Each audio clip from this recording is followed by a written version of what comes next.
नमस्कार दोस्तों, स्वागत है आपका आपके अपने चैनल महाविद्या एकेडमी में। लास्ट वीडियो में हमने नया चैप्टर स्टार्ट किया था जिसमें आपके नया टॉपिक स्टार्ट किया है जिसमें आपके चैप्टर नंबर 7, 8 और 9 तीनों एक साथ दिए गए हैं। ठीक है, तो आपका चैप्टर नंबर 7 है ऊर्जा बेसल उपापचय, 8वां चैप्टर है आपका संतुलित आहार और 9वां चैप्टर है भोजन के आवश्यक घटक। ठीक है, तो इसका हम एक वीडियो कर चुके हैं, ये उसी चैप्टर का दूसरा पार्ट है। देखिए, कल हमने लास्ट क्या पढ़ा था? कल हमने पढ़ा थे भोजन के कार्य। आज हम क्या देखेंगे? आज हम देखेंगे खाद्य समूह। ठीक है, यानी कि जो आपके फूड ग्रुप्स होते हैं, ठीक है, फूड के जो ग्रुप्स होते हैं वो आज हम देखेंगे। देखिए, Indian council of medical research यानी कि आईसीएमआर, आईसीएमआर का फुल फॉर्म क्या है? आईसीएमआर का फुल फॉर्म है Indian council of medical research. ठीक है, याद रखिएगा। ने खाद्य पदार्थों को पोषक तत्वों की मात्रा में समानता के अनुसार वर्गीकृत किया है, क्योंकि एक समय में आहार में सभी खाद्य पदार्थों का उपभोग करना संभव नहीं है। आईसीएमआर ने विभिन्न खाद्य पदार्थों को उनके पोषक तत्वों की मात्रा के आधार पर और भोजन योजना में आसानी के लिए 5 खाद्य समूहों में वर्गीकृत किया है। आईसीएमआर ने क्या किया है? देखिए, आपसे ये पूछा जा सकता है कि किसने, ठीक है, पोषक तत्वों की मात्रा और भोजन योजना में आसानी के लिए खाद्य पदार्थों को 5 समूहों में वर्गीकृत किया है। तो याद रखिएगा, किसने किया है? आईसीएमआर ने। दूसरा क्वेश्चन आपसे क्या पूछा जा सकता है? दूसरा क्वेश्चन आपसे पूछा जा सकता है कि किसने किया है? आईसीएमआर ने। और दूसरा यही क्वेश्चन आपसे घुमा के क्या पूछा जा सकता है कि आईसीएमआर ने विभिन्न खाद्य पदार्थों को उनके पोषक तत्वों की मात्रा के आधार पर और भोजन योजना में आसानी के आधार पर कितने खाद्य समूहों में बांटा है? तो याद रखिएगा, कितने? आईसीएमआर याद रखना है आपको, और 5 खाद्य समूहों में बांटा है, ये याद रखना है। और किसके आधार पर बांटा है?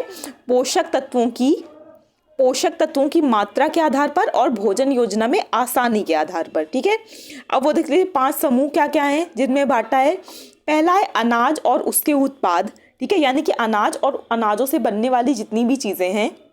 दूसरा है दलहन और फलियां, यानी कि जितनी भी आपकी दालें होती हैं, बीन्स होते हैं, उस तरह की चीज़ें। दूसरा है आपका दूध और मांस उत्पाद, यानी कि दूध से बनने वाली चीज़ें और जितनी भी चीज़ें मीट में आती हैं और मीट से बनने वाली चीज़ें। फोर्थ है आपका फल और सब्जियां, ठीक है, यानी कि फ्रूट्स एंड वेजिटेबल्स।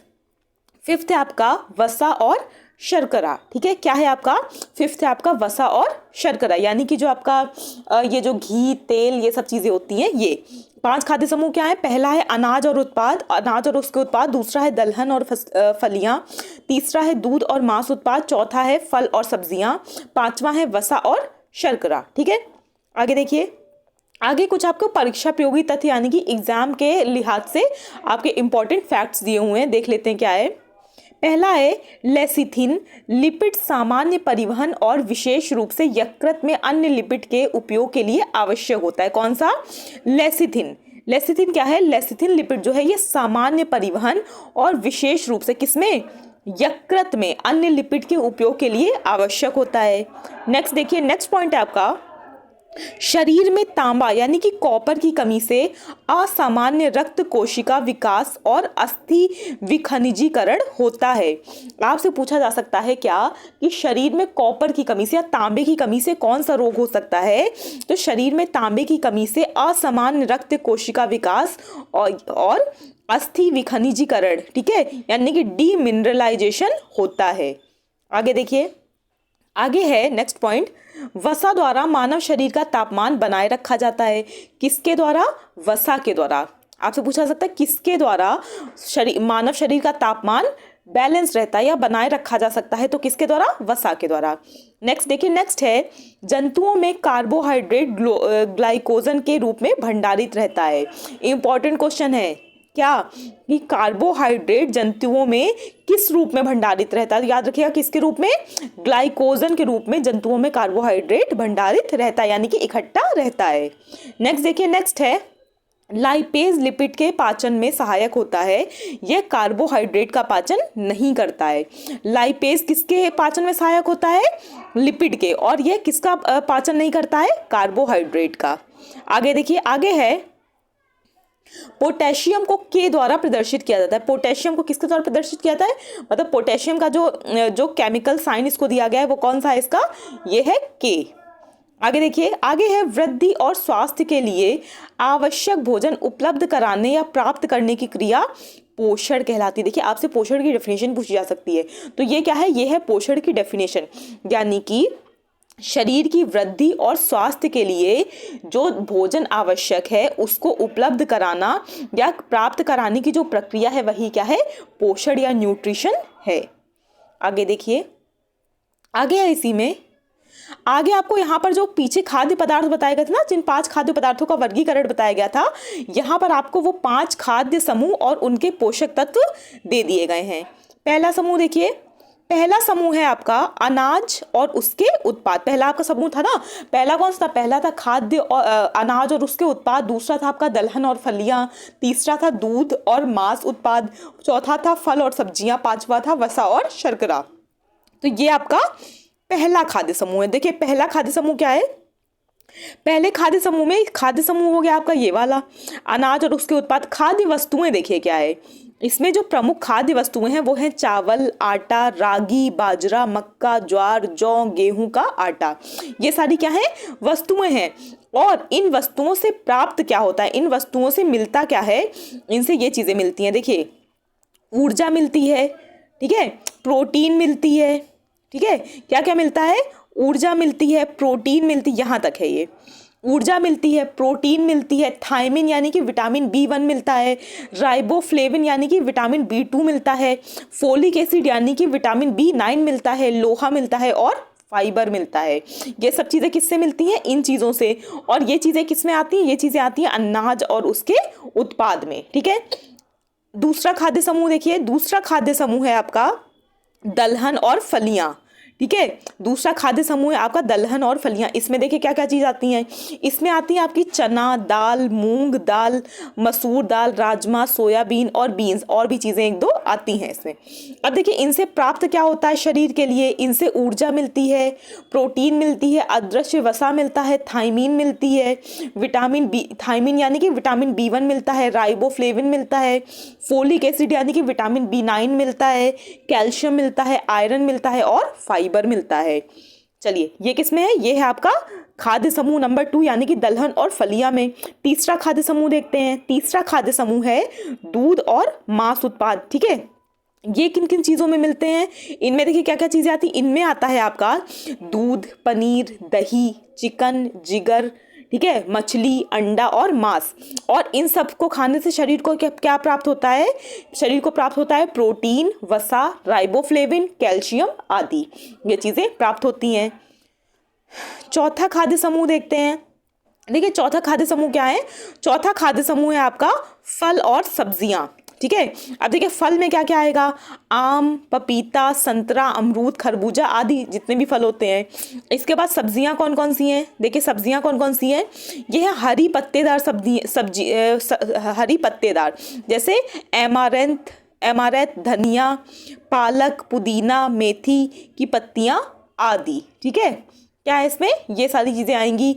और अन्य सब्जियां क्या हैं, अन्य सब्जियां हैं गाजर, भिंडी, बीन्स, बैगन, प्याज आदि, ठीक है। तो देखिए ये जो ऊपर वाली है ना हरी सब्जियां, सबसे पहले देखिए फलों से क्या मिलता है, वो फलों से मिलता है vitamin A, vitamin C, riboflavin, iron और फाइबर, ठीक है।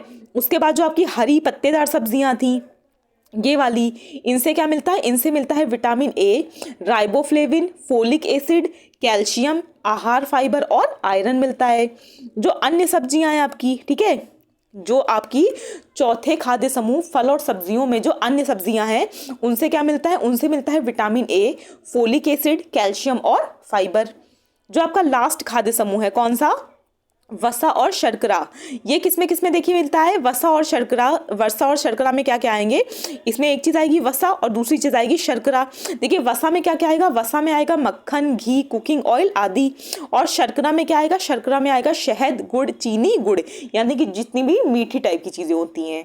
तो वसा से क्या मिलेगा शरीर को, वसा से मिलेगा ऊर्जा, वसा आवश्यक वसा, ठीक है, EFA। और शर्करा से क्या मिलेगी, इससे मिलेगी ऊर्जा यानी कि एनर्जी, ठीक है। तो आपके 5 खाद्य समूह क्या हैं, और उनमें कौन कौन सी चीजें आती हैं और उनसे क्या मुख्य पोषक तत्व मिलते हैं, ये आपने देख लिया है। आगे देखिए, आगे है संतुलित आहार। संतुलित आहार है आगे। संतुलित आहार में देखिए, एक संतुलित आहार वह आहार होता है जिसमें हमारे शरीर की पोषण संबंधी आवश्यकताओं को पूरा करने के लिए विभिन्न प्रकार के खाद्य पदार्थ पर्याप्त मात्रा में और सही अनुपात में हों। यानी कि जो आपका संतुलित आहार है यानी कि बैलेंस डाइट है। बैलेंस डाइट का मतलब होता है हमारे शरीर को जितनी भी चीज़ों की ज़रूरत होती है, हमारे शरीर की वृद्धि के लिए, मरम्मत के लिए, विकास के लिए जितनी भी चीज़ों की ज़रूरत होती है, उन सभी का बराबर अनुपात में सेवन करना ही क्या होता है, संतुलित आहार होता है। ठीक है, आगे देखिए, इसे 5 बुनियादी खाद्य समूहों के मिश्रण के माध्यम से आसानी से प्राप्त किया जाता है। 5 खाद्य समूह कौन से? वही 5 खाद्य समूह जो ऊपर आपने पढ़े हैं। ठीक है, पोषक तत्वों की आवश्यकताओं को पूरा करने के लिए आवश्यक खाद्य पदार्थों की मात्रा उम्र, लिंग, शारीरिक स्थिति और शारीरिक गतिविधि के साथ भिन्न भिन्न होती है। देखिए, सबको संतुलित आहार चाहिए, लेकिन हर एज ग्रुप के बच्चे के लिए और वो क्या काम, मतलब हर एज ग्रुप के इंसान के लिए और वो क्या काम कर रहा है, इसके अनुसार उसका जो भोजन है वो अलग अलग तरह का हो। देखिए, एक बच्चे के लिए जो भोजन की आवश्यकता है संतुलित आहार की, वो अलग होगी, एक वयस्क के लिए अलग होगी और एक वृद्ध के लिए अलग होगी, स्त्री के लिए अलग होगी, पुरुष के लिए अलग होगी। ठीक है, एक इंसान जो दिन भर ऑफिस में बैठ के एसी में काम कर रहा है, उसके लिए भोजन की जो जरूरत है वो अलग होगी, और एक जो इंसान है जो दिन भर धूप में दौड़ भाग का काम कर रहा है, उसके लिए भोजन की आवश्यकता अलग होगी। आगे देखिए, आगे है प्रस्तावित दैनिक ऊर्जा की आवश्यकता। यानी कि यहाँ पर आपको ये बताया गया है कि प्रतिदिन हर इंसान के हिसाब से उसको प्रतिदिन कितनी ऊर्जा की आवश्यकता होती है। ठीक है, देखिए, पहली जो आपकी वो है श्रेणी है, उस पहली जो आपकी सीरीज है उसमें क्या है, पहली आपकी जो लाइन है, कॉलम है, इसमें है श्रेणी, दूसरे में आपका विशेष विवरण और तीसरे में है कितनी ऊर्जा या कितनी किलो कैलोरी की ज़रूरत है।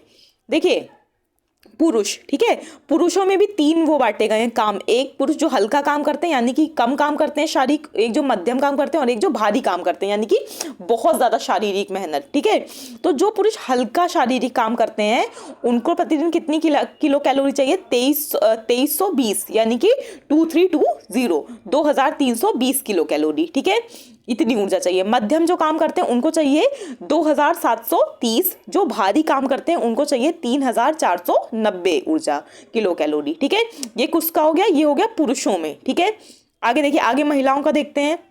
देखिए, महिलाओं में भी 3 है। ठीक है, हिस्से, वो महिलाएं जो हल्का काम करती हैं यानी कि कम शारीरिक मेहनत करती हैं, वो महिलाएं जो मध्यम स्तर पर शारीरिक मेहनत करती हैं, और वो महिलाएं जो भारी स्तर पर शारीरिक मेहनत करती हैं। जो हल्का करती हैं उनको क्या, उनको 1900 किलो कैलोरी चाहिए। जो मध्यम काम करती हैं उनको 2230 किलो कैलोरी चाहिए।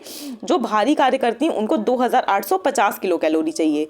इसमें महिलाओं में 2 आपके 3 और हैं, कौन कौन से, फिर है आपका गर्भावस्था द्वितीय अर्धांश। ठीक है, इसमें क्या चाहिए, इसमें यहाँ पर कार्य तो है ये, ठीक है, यहाँ पर कार्य तो है ये, इसके अलावा भी भाई ये जो गर्भवती महिला है ये इन 3 में से जो भी कार्य कर रही है वो उस कार्य की कैलोरी और उसी में कितनी, उसी में 350 और। ठीक है, मान लीजिए कोई गर्भवती महिला है और वो मध्यम कार्य कर रही है तो उसकी किलो कैलोरी कितनी हो जाएगी, 2230 में 350 और। ठीक है, आगे देखिए, आगे है स्तनपान। ठीक है, जो स्त्री स्तनपान करा रही बच्चे को यानी कि आप दूध पिला रही है, उसको मान लीजिए वो भारी कार्य कर रही है। ठीक है, तो भारी कार्य की जितनी कैलोरी है उतनी, और ये 600 इसमें ऐड कर देंगे। ठीक है, तो उसको उतनी किलो कैलोरी चाहिए। बाकी 6 से 12 माह। ठीक है, तो इसमें क्या है, इसको क्या करेंगे, ये तीनों में देख लेंगे कि वो कौन सा कार्य कर रही है और उस कार्य में कितना जोड़ देंगे, 520 उसमें जोड़ देंगे। आगे देखिए, आगे है शिशु।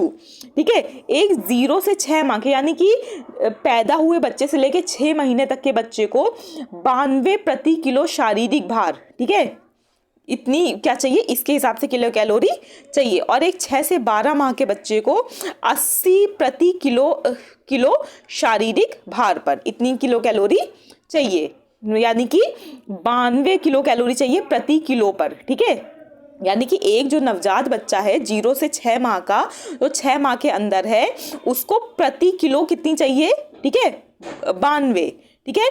और जो बच्चा कितना है 80 6 से 12 माह का है, उसको 80 प्रति किलो कैलोरी, प्रति किलो शारीरिक भार के हिसाब से कैलोरी चाहिए। यानी कि 1 किलो पर कितनी कैलोरी चाहिए, 1 किलो पर 80 किलो कैलोरी चाहिए। बच्चे में देखिए, बच्चा है जो 1 से 3 साल के बच्चों को कितनी चाहिए किलो कैलोरी, इसको चाहिए 1060। 4 से 6 वर्ष के बच्चे को चाहिए 1350। 7 से 9 वर्ष के बच्चे को चाहिए 1690 किलो कैलोरी, ठीक है। आगे देखते हैं, आगे लड़के और लड़कियों का है। 10 वर्ष से 12 वर्ष के लड़के को कितना चाहिए, 2190 किलो कैलोरी। 10 से 12 वर्ष की लड़की को कितना चाहिए, 2010 किलो कैलोरी, ठीक है। आगे फिर 13 से 15 वर्ष के लड़के को कितना चाहिए, 2750 किलो कैलोरी। लड़कियों को कितनी चाहिए, 13 से 50 वर्ष की, इनको चाहिए 2330 किलो कैलोरी। 16 से 17 साल के लड़कों को कितना चाहिए, 3020 किलो कैलोरी। और लड़कियों को चाहिए 16 से 17 साल की 2440 किलो कैलोरी, ठीक है। ये सब किसके अनुसार है, इसका सोर्स क्या है, इसका सोर्स है आपका क्या, ICMR 2010 के अनुसार है। ये सब किसके अनुसार है, ICMR 2010 के अनुसार। आगे देखिए, आगे है आपका कार्बोहाइड्रेट्स। कार्बोहाइड्रेट्स देखिए क्या होते हैं। कार्बोहाइड्रेट्स कार्बन, हाइड्रोजन और ऑक्सीजन से बना सबसे प्रचुर मात्रा में जैव अणु है। सबसे पहले आपको पता होना चाहिए कि कार्बोहाइड्रेट होते क्या हैं, ठीक है। कार्बोहाइड्रेट कार्बन, हाइड्रोजन और ऑक्सीजन का क्या होते हैं, मिश्रण होते हैं, ठीक है। ये पृथ्वी पर रहने वाले जीवों में पाए जाने वाले कार्बनिक यौगिकों के वर्ग से संबंधित हैं। प्रति वर्ष प्रकाश संश्लेषण के कारण 100 बिलियन मीट्रिक टन से अधिक CO2 और H2O सेल्यूलोज व अन्य पादप उत्पादों में परिवर्तित हो जाते हैं। इसलिए अधिकांशतः पादप खाद्य पदार्थों, विशेष रूप से फलों एवं अनाजों में कार्बोहाइड्रेट प्रचुर मात्रा में पाया जाता है, ठीक है। इसलिए यानी कि ये क्या दिया है, ये इसका रीजन दिया है। आगे देखिए कि कार्बोहाइड्रेट क्यों पाया जाता है फलों और अनाजों में प्रचुर रूप से। आगे देखिए, आगे है कार्बोहाइड्रेट का वर्गीकरण, ठीक है। अब देखिए कार्बोहाइड्रेट है, इसको भी जो आपका सामान्यतः 2 श्रेणियां हैं, रासायनिक वर्गीकरण और शारीरिक वर्गीकरण, इसमें बांट दिया जाता है। देखिए आगे, देखिए आगे है आपका कार्बोहाइड्रेट को रासायनिक और शारीरिक वर्गीकरण के आधार पर वर्गीकृत किया जाता है। आपसे क्वेश्चन पूछा जा सकता है कि कार्बोहाइड्रेट को किन 2 आधारों पर बांटा जाता है। तो 2 आधार कौन कौन से हैं, पहला है आपका रासायनिक वर्गीकरण और दूसरा है शारीरिक वर्गीकरण, ठीक है।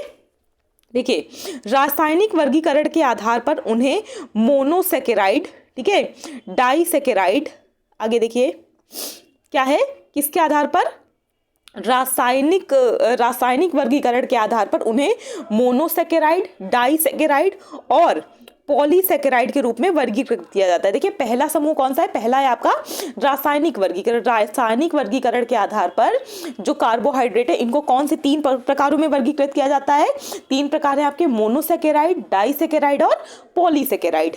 आगे देखिए, आगे है शारीरिक वर्गीकरण के आधार पर इसे सरल और जटिल के रूप में वर्गीकृत किया जाता है, ठीक है। देखिए जैसे आपके कार्बोहाइड्रेट है, इसके पहले 2 वर्गीकरण हुए, कौन कौन से, रासायनिक वर्गीकरण और शारीरिक वर्गीकरण।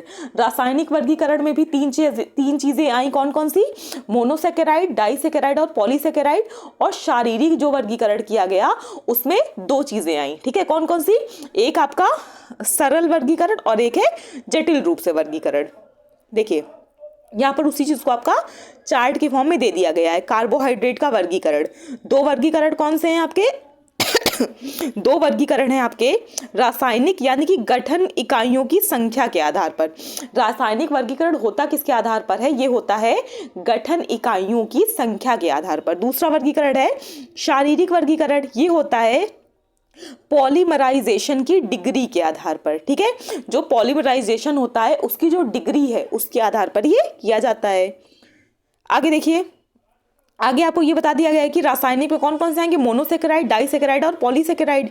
और जो आपका शारीरिक आधार है, इसमें सरल में आएंगे मोनोसेकेराइड, डाइसेकेराइड, ओलिगोसेकेराइड और जटिल में आएगा आपका पॉलीसेकेराइड। यानी कि ये जो तीनों हैं, ठीक है, ये भी किस में आएंगे, इसमें, ये भी इसमें आ जाएंगे शारीरिक वर्गीकरण में, जिसमें आपके मोनोसेकेराइड और डाइसेकेराइड किस में आ जाएंगे, सरल में आ जाएंगे, और पॉलीसेकेराइड आ जाएगा आपका जटिल में।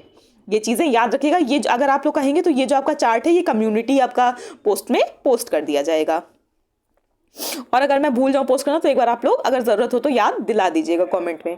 चलिए, आहार कार्बोहाइड्रेट के विभिन्न उदाहरण निम्नलिखित है। आहार कार्बोहाइड्रेट क्या होते हैं देख लीजिए, ठीक है।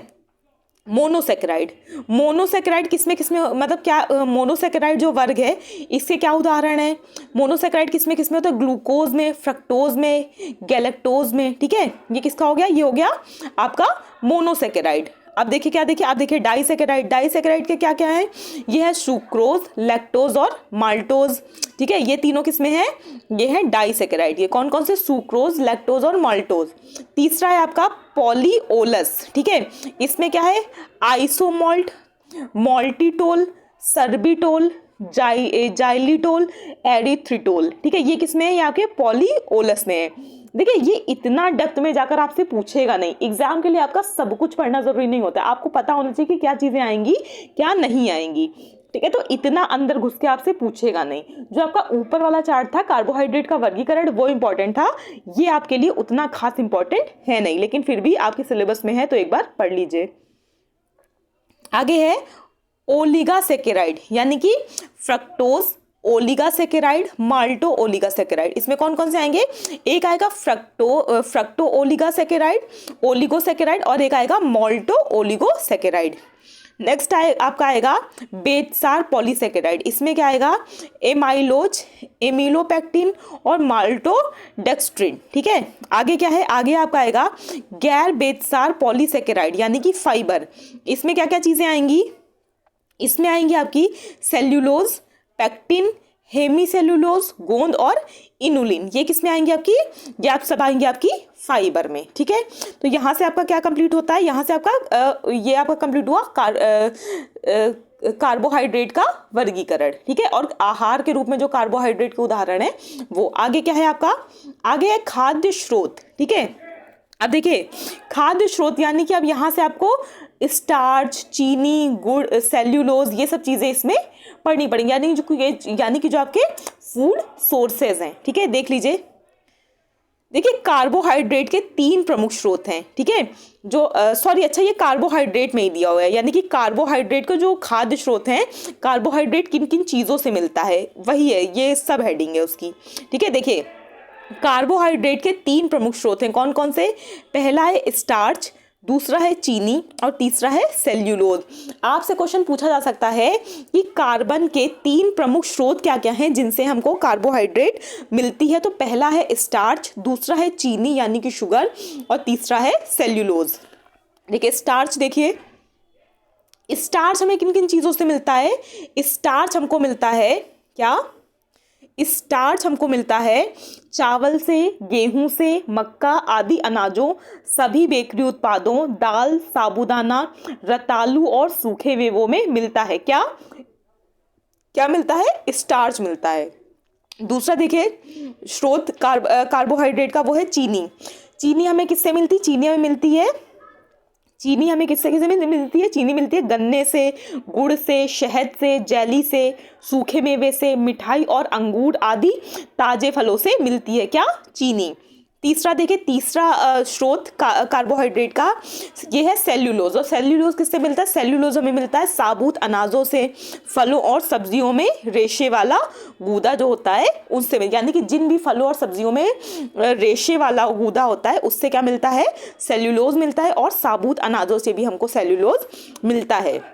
यहाँ से जो आपका कार्बोहाइड्रेट है ये कंप्लीट हो गया है। आगे है आपका फाइबर, ठीक है। आगे फाइबर है, इसको हम नेक्स्ट वीडियो में देखेंगे, ठीक है। तो आज की वीडियो में आपने क्या देखा है, आज की वीडियो में आपने खाद्य समूह देखा है, संतुलित आहार देखा है और कार्बोहाइड्रेट, इतनी चीजें आपने देखी हैं। नेक्स्ट वीडियो में हम क्या देखेंगे, नेक्स्ट वीडियो में हम फाइबर देखेंगे, ठीक है। इस चैप्टर की थ्योरी की अभी आपकी 2 या 3 वीडियोस और आएंगी और आपका चैप्टर ये वाला कंप्लीट हो जाएगा। देखिए इस चैप्टर में काफ़ी सारे फैक्ट्स हैं, वो फैक्ट्स जो आपको इंपॉर्टेंट बताए गए हैं जिनसे क्वेश्चन बन सकते हैं, इसीलिए साथ ही साथ मैं आपको क्वेश्चन भी बताती जाती हूँ कि क्या क्वेश्चन किससे बन सकता है, ठीक है।